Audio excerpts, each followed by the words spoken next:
అన్నం చపాతీ దేనిలోకైనా చాలా బాగుంటుంది. ఈ ఆలు కర్రీ చాలా సింపుల్గా ఎలా చేసుకోవాలో ఈ వీడియోలో చూపిస్తాను. హాయ్ అండి, welcome to my channel Mouni Sunil blogs. ఆలుతో ఏ రెసిపీ చేసినా కూడా చాలా బాగుంటుంది. ఇంట్లో ఉండే ఇంగ్రీడియంట్స్తోనే చాలా సింపుల్గా ఎలా చేయాలో చూపిస్తాను. బ్యాచిలర్స్, కొత్తగా వంట చేసే వాళ్ళు ఎవరైనా కూడా ఈజీగా చేసేస్తారు. ఒక్కసారి నా స్టైల్లో చేసి చూడండి, తప్పకుండా నచ్చుతుంది. ఎలా చేయాలో చూద్దాం. ముందుగా స్టవ్ వెలిగించి కడాయి పెట్టుకొని దానిలో ఆయిల్ని అయితే వేసుకుందాం.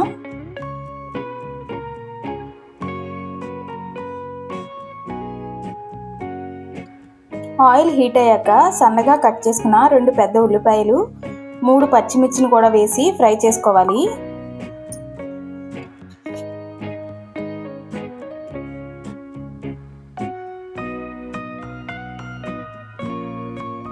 ఉల్లిపాయలు ఫ్రై అవ్వడానికి కొంచెం సాల్ట్ని అయితే వేసుకోవాలి. ఇప్పుడు మొత్తాన్ని బాగా కలుపుకొని ఉల్లిపాయలు గోల్డెన్ బ్రౌన్ వచ్చేంత వరకు బాగా ఫ్రై చేసుకోవాలి. ఉల్లిపాయలు ఈ విధంగా ఫ్రై అయితే సరిపోతుంది. ఇప్పుడు దీనిలోకి 1 స్పూన్ ఫ్రెష్ అల్లం వెల్లుల్లి పేస్ట్ వేసి పచ్చివాసన పోయేంత వరకు ఫ్రై చేసుకోవాలి.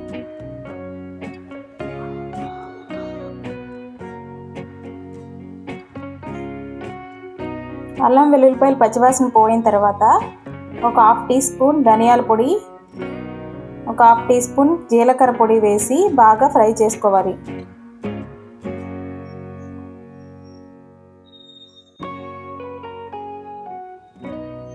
ఈ మసాలా మొత్తం బాగా ఫ్రై అయిన తర్వాత 2 పెద్ద టమాటాలని పేస్ట్లా చేసుకుని దీనిలో వేసుకోవాలి.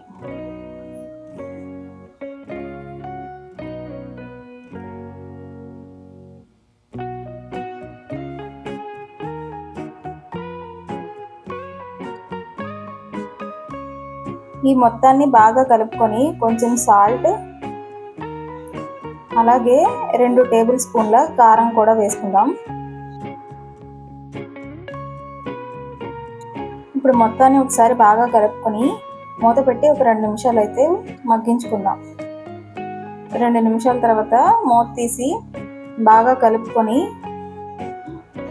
దీనిలోకి 1 గ్లాస్ వాటర్ అయితే వేసుకొని మరిగించుకుందాం.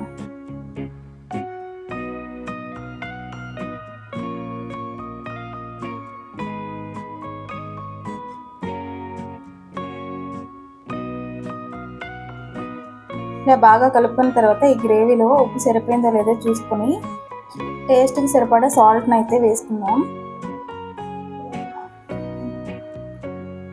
ఇప్పుడు ఈ గ్రేవీలోంచి ఆయిల్ పైకి తేలేంత వరకు మరిగించుకోవాలి. మూత పెట్టి ఒక 5 నిమిషాలు అయితే మరిగించుకుందాం. ఒక 5 నిమిషాల తర్వాత చూడండి, పైకి అయితే ఆయిల్ తేలింది.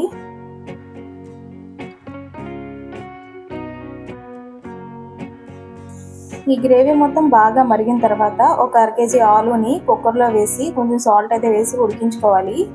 ఇప్పుడు మీడియం సైజ్ ముక్కలుగా కట్ చేసుకుని వీటిని ఈ గ్రేవీలో వేసుకుందాం. ఇప్పుడు ఈ గ్రేవీలో ఉన్న మసాలా మొత్తం ఆలుకి పట్టేంత వరకు ఒక 5 నిమిషాలు బాగా కలుపుకుంటూ ఉడికించుకోవాలి. హై ఫ్లేమ్లో పెట్టుకొని మొత్తం కర్రీ అంతా దగ్గరికి అయ్యేంత వరకు బాగా కలుపుకుంటూ ఉడికించుకున్న తర్వాత చూడండి, కర్రీ అయితే ఎలా రెడీ అయిందో.